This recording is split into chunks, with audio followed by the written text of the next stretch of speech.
We continue with the reading of the first chapter, the digestive system, and our topic is the small molecules.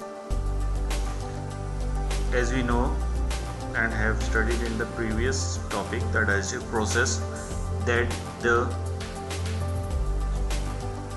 pancreas produces 3 or more enzymes which also digest protein, carbohydrate and fats. So we study about these 3 enzymes in this topic. The small molecules. By the time the food is digested, the large molecules of carbohydrates, proteins and fats have been broken down into smaller molecules like this. Starch produces glucose and other simple sugars. Protein produces amino acids and fats produces fatty acid and glycerol.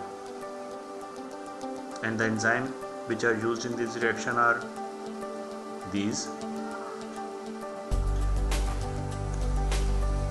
So carbohydrates enzyme produces glucose from starch. Proteins enzymes produces amino acids from proteins, and lipase enzymes produces fatty acids and glycerol from fats. Absorption. Nearly all of the absorption of the food into the blood system take place in the small intestine.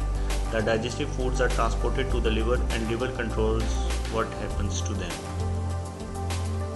Glucose is needed for respiration. A constant supply of glucose circulates in the blood.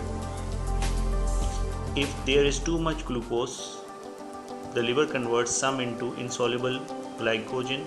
This can be changed back into glucose when it is needed. Excess carbohydrates are converted into fats. Amino acids formed by the digestion of proteins cannot be stored. They are used for the growth and repair of the body.